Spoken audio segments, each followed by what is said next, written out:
Okay. Hello, everybody. Today we'll start the day off with an introduction to EASY. My name is Lara Peeters. I'm a digital art historian from Belgium, and I was hired on the Multi-X Scale project at Ghent University since May 2023, so just almost a year working now. And I was hired to actively contribute to the EasyBuild and EASY in the context of the Multi-X Scale Euro HPC Center of Excellence, and a little bit of an art pun. I'm just getting started still, but I'm slowly figuring out the art of software packaging. Then I wanted to first start a little bit by illustrating the current scientific software landscape. We've already discussed it a lot this past 2 days, but yeah, so there's been an explosion of available scientific software. EasyBuild, the software that is being provided in EasyBuild, is growing and growing and growing, and there's almost no keeping up with it. There's also an increasing interest in cloud computing for scientific computing. So yeah, the software stacks needs to be more flexible and available. There's also an increasing variety in processors and microarchitectures that go beyond Intel and AMD. ARM is already here and will be soon. There will be the Fugaku and the Jupyter systems. And RISC-V is also coming. And in the contrast to this more diversity and more software, the HPC support teams are in most places rather small. And here on the graph below, and it already showed you in the presentation on Monday, we're seeing a higher and higher demand for software requests at our sites at Ghent. So in this slide, we try to illustrate the current way scientists get to their software on systems. So you have scientists have like a different software stack on each system. So they have on their laptop or their personal desktop, they have their own software stack. Then if they're also working in cloud, they also have a separate software stack.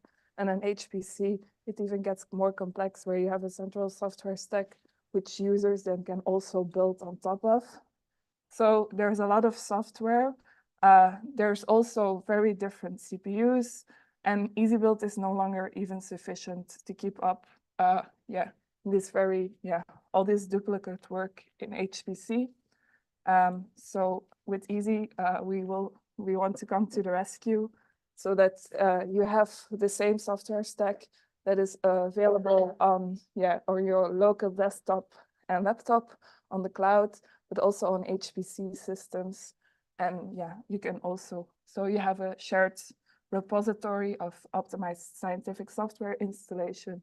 And so you have the same software stack everywhere, which also means that scientists can start on their own laptop, figuring how to use it, and then move on to HPC sites, have the same software available. So it's a little less of a learning curve to go from their laptop to an HPC system. So what are the ingredients of Easy? The first ingredient is the global distribution of software installation, or our file system layer, which we use CERN-VMFS for. And so CERN-VMFS is a read-only network file system, which allows us to stream scientific software to different systems. And this is our Easy network at the moment. So we have a central server at Groningen. Then we have 2 mirror servers, one at Azure and one at AWS. And then we have a third sync server, which is used for sites to get their own mirror server, and so they can sync up with the central software stack. And then you have proxies that HPC sites can connect to, cloud service can connect to, but also you just from your local desktop. We've also seen that there's a huge interest in CERN-VMFS in HPC. We organized a tutorial in December. There was a huge turnout for that one. And if you still want to see it, the YouTube video of the tutorial is still available. And also the website of the tutorial is available. So if you're interested in CVMFS or HPC, definitely check this out. Then the second ingredient of EasyBuild is the compat layer. We provide it with Gentoo Linux, and it's an abstraction away from the host OS. So it's similar to containers, and yeah, you actually do the containing without the container. And it allows us to, avoid the host OS system and actually only link the software to our compat layer. What is in this compat layer?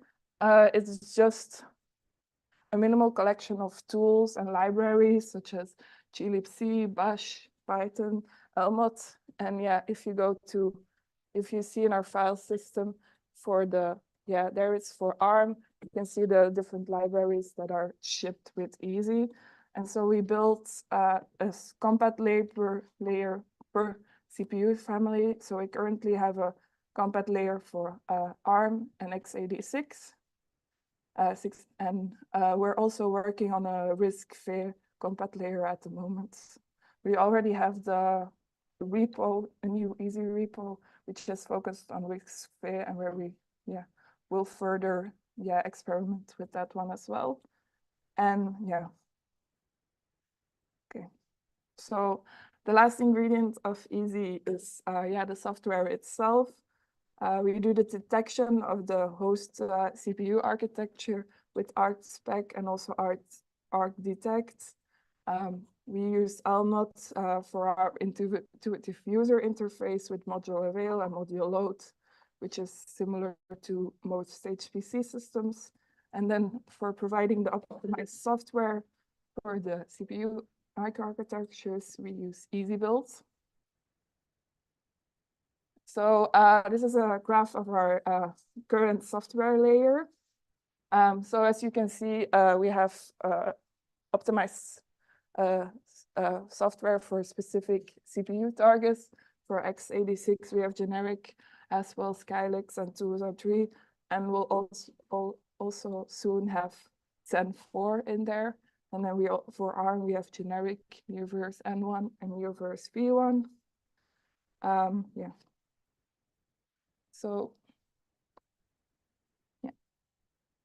So if we go to a complete overview of Easy, we get this graph. So we have the host OS system on top, where we built the file system and the compatibility layer on top of. And then on top of everything, we built the software layer. Here we still have a little part of the host OS that is still connected to the software layer for things like GPUs, where we need some host injections to keep it working. And then we also, with Easy, we also wanted to focus on testing. So we're also building a test suite with Reframe to make a portable test suite on multiple systems for Easy, but you can also use it on your local software stack.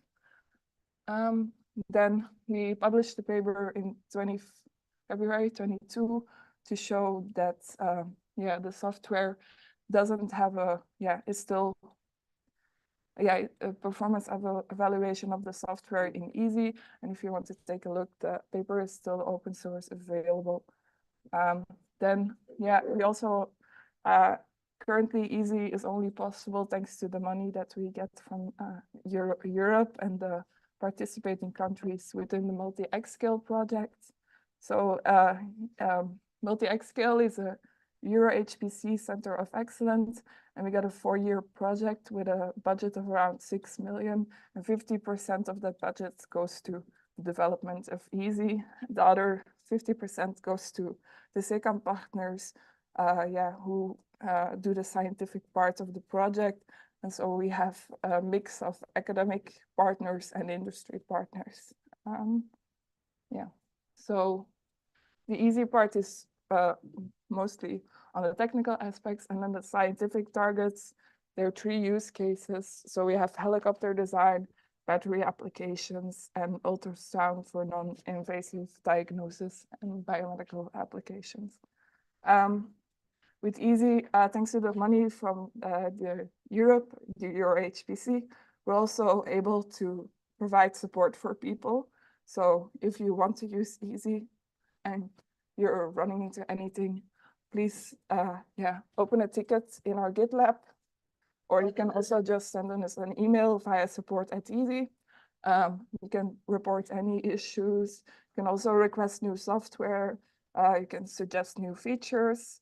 And there's also a possibility to come with confidential tickets, because it's possible within the environment to have a mix of confidential tickets and public tickets. So if you have on your site very specific privacy issues with, for instance, getting CVMFS on your system, please send us a ticket and we'll help you to find the best possible way to handle privacy issues.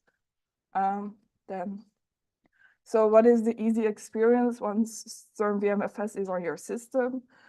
So you can source the init script in our easy repository, and that will, it will look what the CPU architecture on your system is, and it will load the right software stack to your system.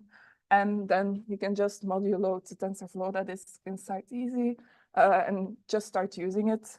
Once you start using it, the StormVMFS is asking for the documents that it needs in the local cache on your system. If it finds it, well, then you can immediately start working. If it's not in your local cache, it will go to the mirror server and see if it's there. If it's there, then it gets sent back and you have your software. So sometimes loading modules and loading software can take a couple of minutes, depending on how far the mirror server is and if it's in your local cache. And the mirror server gets automatically updated by the central server, which is non-writable. So Easy provides on-demand streaming of scientific software like music, TV shows, just like Netflix. How do you get access to Easy via StormVMFS? With just a couple of lines. It only takes a couple of minutes. Hopefully you will be able to try it later in the hands-on. You can get it available on your system and it works. We also have other available possibilities to access Easy, like container images and also StormVMFS exec, and they're provided on a documentation as well. This is again how you can get access to Easy. So here you can see that it's using RGDetect to see what the CPU available in your system is, and then software becomes available on your system, and it's then using the R that is available in Easy. We're also contributing software to Easy. We also have automated it completely, and we use a bot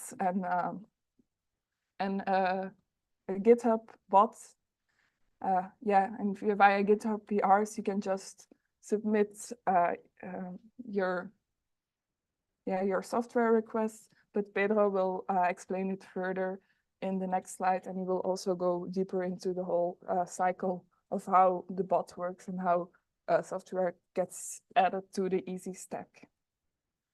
Then also on testing in Easy. So we're having a software test suite that runs during the building of the software that is provided by EasyBuild. We're also using the sanity check commands. And then we also, on top of that, so we don't only test when we're building the software, but next to that, we also have our portable test suite that can keep track of, is the software that we provide the best possible? And because if Easy takes off and a lot of users, scientists are starting to use it, we want to make sure that the software is as good as possible for our users. And we're also checking how it works, how the software works on different OSs, and that everything functions correctly. And we want also to use our test suite to have more performance monitoring on different systems when using EasyBuild. So EasyBuild in a nutshell is an on-demand streaming of optimized scientific software installations. It works on any Linux distribution thanks to the Easy Compat layer. It's a uniform software stack across various systems, so you can use it on your laptop, an HPC system in the cloud, and it's also community-oriented. So let's tackle the challenge we see together. And then also another acknowledgement to the EuroHPC European Union for sponsoring us for the multi-X scale. Also, we're getting credits from Amazon Web Services and Azure for their cloud credits and guidance. And then lastly, a list of the website, our GitHub documentation, our YouTube channel, the paper also at the support portal.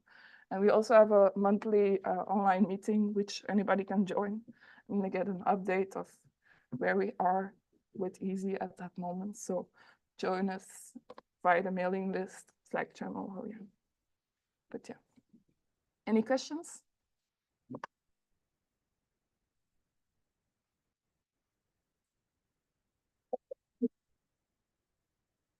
Any questions for Lara?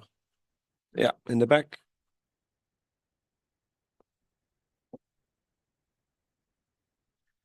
You mentioned the reframe test suite. Did I understand this correctly, that you can basically install or set up Easy on your cluster and then run this test suite to see if it works on your particular system?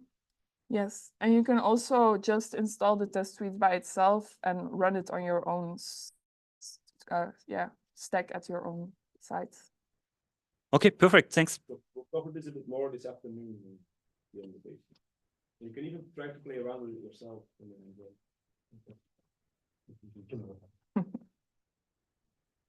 Any other questions? Anything online?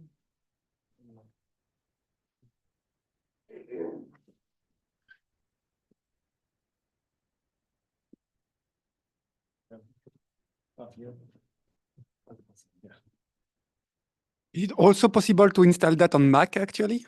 So that the user have exactly the same experience if they are on Mac? It's a provocative question in a way, but... Not yet. Currently not. Technically, it's possible. Lara mentioned these compatibility layers that we have for x86 and ARM.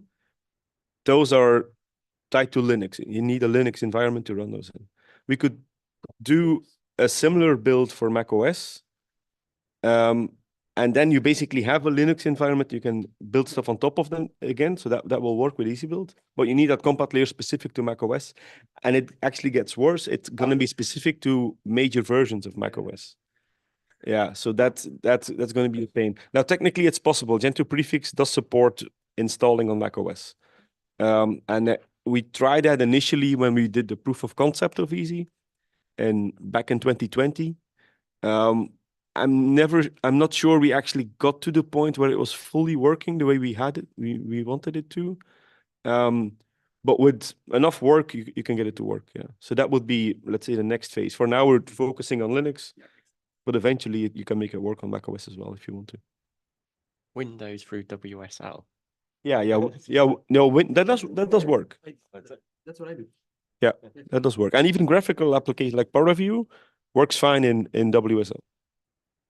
So that's a nice way of, if we say it works on any Linux environment, it does work on any. Now, WSL is not that special, right? It's Ubuntu running in a container, running in Windows.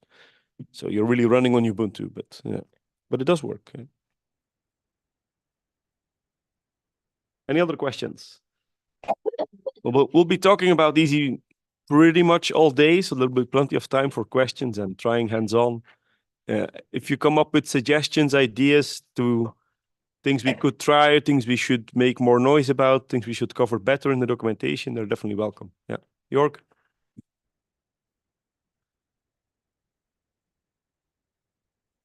at one point of your talk, you mentioned software installation and user can request new software to be installed. If I got it right, you do that via GitHub or GitLab. Yeah. I was wondering if it makes more sense to do it via a web interface. So a user who is like GitLab, Git what, can basically click and has a pre-selected list of software where they can say, okay, this is available to be installed. So you don't get, oh, I saw that on GitHub the other day, and I want to have that right now.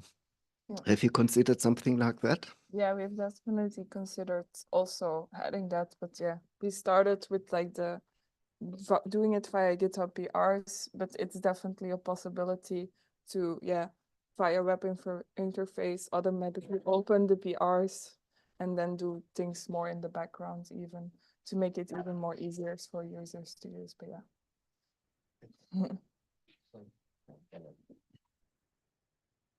So on the software, obviously you're supporting several different hardware there. For new software being added, how much of that does it have to support before it will be added? Or are, what's the sort of criteria or but so if I come along with a bit of software that fails to build on ARM and I have no ARM to test it on, so the only thing I'm getting is the test bot coming back telling me it fails. What's the process? Yeah, so currently, we have a bunch of people in the support team who help with the debugging. So currently we have a rule that only software gets added when it's building on all the different architectures, but we have people in support who will help you to debug for ARM if that's what you're stuck at. Yeah, we're willing to make exceptions there as well if we have to. There's 2-3 packages which we've installed on x86 that are not there on ARM just because it's not compatible, and we are not going to port them, right? It's not our job to port them. But those are the exceptions, and we hope those stay the exceptions. In general, I mean, we do run into trouble with running test suites on ARM because apparently, I don't want to say nobody does it, but not a lot of people do it. And we often find the problems first and then report them and then say, we never tested this on ARM. Thank you for letting us know. In that case, then we try to figure out, okay, do we try to fix the test or do we ignore it for now? And then since we've reported upstream, maybe it gets fixed in a future version, or we get a patch from them and we try to apply that. So for now, we're trying to keep it up that everything we install is both x86 and ARM. And we haven't run into too much trouble, but eventually we'll run into stuff that doesn't work or doesn't work yet on ARM. Yeah. And the sort of follow-on question to that then is, how soon from I've put in my PR and everything's building, is it actually the software then available coming back from the, how quickly? Is that a staged process or is it, fairly quick? That's something Pedro can cover in detail. Yeah, that's coming up. That's okay. Preempting questions. But maybe Pedro should then. And if you're that's definitely something you can try today. So if you come up with something that doesn't have too many missing dependencies, you could try to get it into EasyBuild today, and you should be able to, as long as it builds on ARM as well. Yeah. I'll set you up again. You have a question about how long you support hardware. I see you're supporting as well Zen 2 and stuff like that. Do you have a plan for saying you keep them up to date for 5 years or anything like that? I don't know yet to that one. In terms of hardware, we have a fallback CPU target as well, which we call generic, where we build for the oldest thing that still makes sense. So currently that's any Intel or AMD CPU that supports SSE4 will give you binaries that at least work there. So if you have like a 15-year-old server sitting in your basement, you can use Easy there as well. That's interesting, especially for ARM, because we give you open foam installations that work on Raspberry Pis. So even like very Mickey Mouse CPUs, we basically have a fallback target. Like if none of the optimized binaries work, we'll just give you a generic one and that works. Yeah. So that's definitely something we want to do. We'll keep doing that. There's no good reason why we shouldn't. So in terms of hardware, yeah, anything that's reasonable, we'll support. Another question could be, how long are we going to keep software installations alive? like what we have today, how long will that be available? That's something we don't really have an answer to yet. I think it boils down to as long as it's reasonable effort to keep it alive, and as long as we can keep that compatibility layer in the middle secure, so there's no serious security bugs in there that we know we can't fix or would be too much effort to backport the fixes for. What will happen then is rather than having the software live and easy, we'll archive it in some way. And one way could be just we dump everything in container images and we give you the container images. And then if you want to keep using those, you're free to. So it wouldn't come in through CVMFS. You'll have to download the big container image, but it will still keep working. Yeah. How does it compare, you know, what EasyBuild tool chains or generations does the compatibility layer support, you know, how far back or forward and that sort of question? Right now, we do 23A and newer, just because we don't want to. I mean, we also see that using more recent software versions helps a lot with the ARM support. Because in the last year or so, people have been paying more attention to ARM, thanks to Macs that are running ARM chips, thanks to systems and also in the cloud and stuff popping up. So they're getting easier access. And you can really tell that the test suites and stuff and the builds are getting better supported. So it doesn't make a whole lot of sense to go back further in time. But going forward, any new toolchains that pop up will install in Easy as well. Yeah.